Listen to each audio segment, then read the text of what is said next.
Kids, in 2025 I had a great idea. I was going to bring a camera with me everywhere I went and show myself how I was improving my life every day. Then I remembered that it had been a while since I'd seen the How I Met Your Mother pilot. After that, as a strategic business decision, I focused less on the vlog about bettering my life and more on a How I Met Your Mother video essay.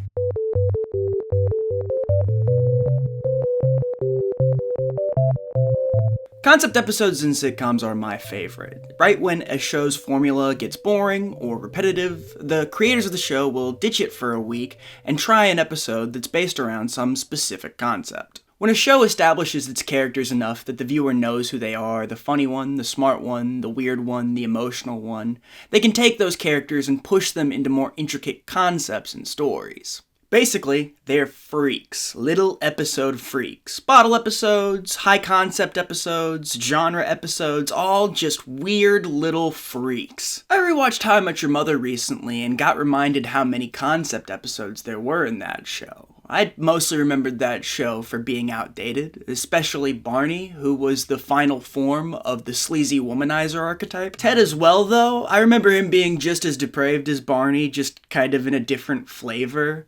A nice guy flavor, like cheesy corn nut. But neither of those characters nor the outdated concepts stuck out to me when I was rewatching the show. It was the fact that they had concept episodes at least once per season, and they got more and more frequent as the show went on. The show's premise is that the narrator is telling his kids the story of every single step it took for him to meet their mother. The narrator, Ted, is unreliable. He often censors and exaggerates his stories for his kids, as well as withhold information for later, forget things, or just generally get events out of order. Along with this, a lot of the information is presented as friends telling stories at the bar, so the stories will change depending on the perspective, whether it's Ted's, Marshall's, Lily's, Barney's, or Robin's. The concept episodes in the series stretch the fact that the show is a story to its full potential, allowing for the viewer to feel more of the feelings that the characters were going through, love, friendship, or just time passing, rather than what might have physically happened at the time. The concept episodes we'll be talking about fall into three different types. The first type is the out-of-order episode, where the beginning, middle, and end of an episode's story get shuffled around to reflect the character's train of thought. The Pineapple Incident by Carter Bays and Craig Thomas see the group try to put together Ted's previous night when he wakes up hungover with a random woman and a pineapple. It's like if The Hangover was just about going upstairs and downstairs all night, because Ted lives above a bar. Although it did come out 4 years before The Hangover. As an adult, I can relate heavily to the idea of trying to put back together a night with your friends, although I do wish that I had ever woken up with some pineapple to share, instead of a phone full of text messages that I guess I sent. The show pulls off making you feel interested in how Ted's night went, because it makes you relate to the idea of putting back together that night with friends, whether you were the person who forgot things or just the person helping. After that, they take the concept of telling a story backwards and crank it up to 11. Lucky Penny by Jamie Ronheimer tells the story of Ted and Robin late for an airplane, Ted telling Robin and the audience the stories of what made him late in reverse chronological order. The episode follows Ted as he traces blame back through stories about his friends. The logic the episode's trying to convey to you is that you can trace that kind of blame back endlessly, but in the end you are the one who has to deal with it. Telling the story backwards is a great way to convey that theme. It also makes way more room for story, not that I want to knock Pineapple Incidents upstairs downstairs. But the episode tells stories where Barney's legs stop working and he gets mugged, Marshall injures himself in a nipple-rubbing incident, and Lily and Robin become enemies with a car. This time around, every character gets a very distinct story, rather than all just following Ted's. 3 Days of Snow by Matt Kuhn tells a story of how the group gets affected by a 3-day snowstorm in New York, revealing at the end this time that each of its 3 stories were happening on 3 different days of the storm. It allows for a big reveal at the end where Marshall gets to enter the airport with a full marching band. It's really sweet, but I can't imagine they weren't stopped by at least one security guard or police officer. Like, hey, you can't be here with all these horns and drums. The airport takes metal seriously.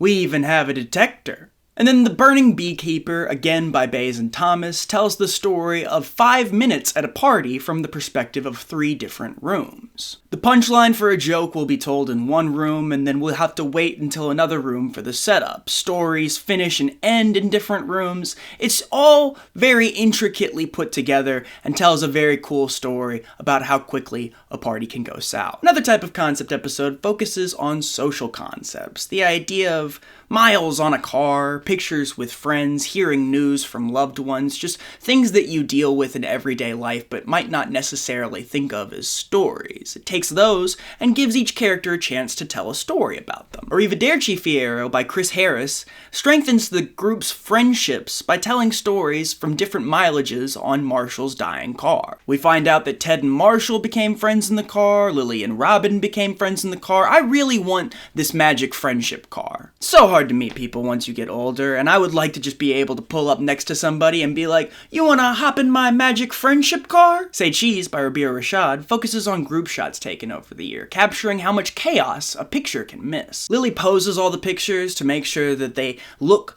nothing like real life. Ted always brings a date that doesn't actually belong in the group or know them very well. Marshall always takes a bad picture, Barney always takes a good one, and Robin is also in the episode. I like the point the episode makes about how pictures are posed and how that doesn't always reflect real life, and it delivers that point in an entertaining way. Although Ted does take a giant leap from pictures are always fake to I'm just gonna do the thing that you guys object to anyways. But I do relate the most to Lily here because I like taking pictures of my friends as often as I can to capture the worst possible moments of their life. False Positive by Craig Berard and Matthew Zinman tells the story of Lily and Marshall finding out they're pregnant and then finding out it was a false positive. It gives us a chance to see how each of these characters behave on an individual level at their best and their worst, and it gives us some much needed respect for Ted when he inspires all the characters to their best. It makes a good point about people. Sometimes we're not inspired to be our best, and sometimes our great moments only come out when we see other people experiencing theirs. It's competition.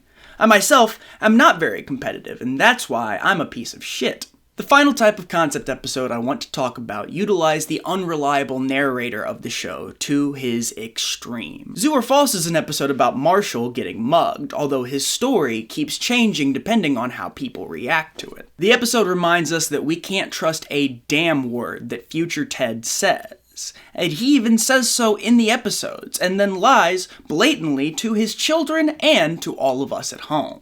The fact that the episode never reveals how Marshall actually got mugged, or whether or not future Ted was telling the truth about the end of the story, makes the show so unbelievably ripe for conspiracy theories. For a long time, viewers used the logic sparked by this episode to justify certain things about the show they didn't like. Like Barney. They said Barney probably wasn't as predatory as he was depicted because future Ted was lying to make his kids side with him about Robin. Then, when the spin-off show How I Met Your Father came out and depicted Barney the exact same way from a different narrator's perspective, people switched over to speculating that Barney was actually on cocaine throughout the entire show. The show liked to use sandwiches as a metaphor for weed, so the logic was that suits, which Barney loves to wear, were actually cocaine, and that's why in the episode where he sings about suits, he goes through the symptoms of withdrawal when he can't wear them. The 180 is spectacular. If we can't say he lived a better life,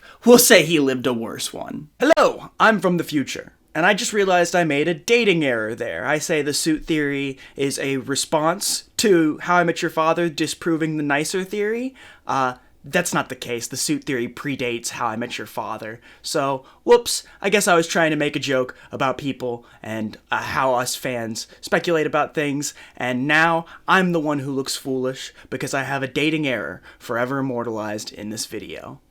I know what you're thinking, I could actually edit around it so that the mistake is not there, but past William's mistakes are his own. I'm not here to clean up after him. Symphony of Illumination by Joe Kelly switches out future Ted as the narrator for future Robin, talking to her kids, except for the episode at the end reveals, big twist, that it's not future Robin, it's normal Robin talking to completely fabricated kids that she made up when she found out that she can never have kids. The Ashtray by Bays and Thomas tells the same story 3 separate times, each time revealing that the story told by the previous narrator was misleading because that narrator was intoxicated. Ted and Robin both try to tell the story of the night, but Ted was eating sandwiches and Robin was drinking. The episode pointing out how unreliable Ted and Robin were because they were intoxicated is especially funny because all of these stories take place at a bar where all the characters are always drinking. If stories are not reliable when they're told from the perspective of an intoxicated person, then how can we trust any of the episodes of this show? Then the entire 9th season is basically a concept season. It all takes place over the weekend of Barney and Robin's wedding. Most episodes find ways to include flashbacks or flash forwards or just generally play with the linear way the story has been told thus far. And Bays and Thomas still decided to make it wackier by including episodes like Bedtime Stories, which is entirely told in rhyme and features a pre-fame Lin-Manuel Miranda. At the time, the season wasn't really received spectacularly, but in retrospect, I think it's very entertaining to see them make 24 episodes about one weekend interesting. Courtney Kang does a particularly impressive job in her episode Gary Blauman, which focuses on a character, Gary Blauman, who may or may not get booted from the wedding, telling stories from each character's perspective involving this character, who had been in the show a lot, but up to this point had mostly been a background character. It also wraps up the stories of a lot of the minor characters in the show, and ends with one of my favorite quotes from the entire series. You will be shocked, kids, when you discover how easy it is in life to part ways with people forever. That's why, when you find someone you want to keep around, you do something about it. I feel like these episodes were worth bringing up because How I Met Your Mother's lasting reputation is becoming that it should probably stay in the era that it was made in, much like The Big Bang Theory or to a lesser extent Friends. I especially get the Friends comparison. Barney seems to be the Joey archetype turned up to 11, and both shows have concepts and jokes that date them severely. The other thing about How I Met Your Mother that works against it is its finale. A lot of times people only think about the finale when they think about the show, and I would have to do a whole other episode to explain why and whether or not I agree. But put simply, the only times I ever hear the show brought up are on listicles about shows with bad finales. But with the frequency and quality of concept episodes that the show attempted, I think that they deserve to be remembered just as much, if not more, than all that other stuff. To be fair, Community was also airing around the same time and set the bar high for being a weird sitcom, but How I Met Your Mother was constantly attempting to do new things with the ways that it told stories, and I just think that it deserves to carry a lot of the weight of the show's legacy. I mean, it only did one bad finale, and it did at least 20 concept episodes. 20 is more than one. I worked out the math in a notebook.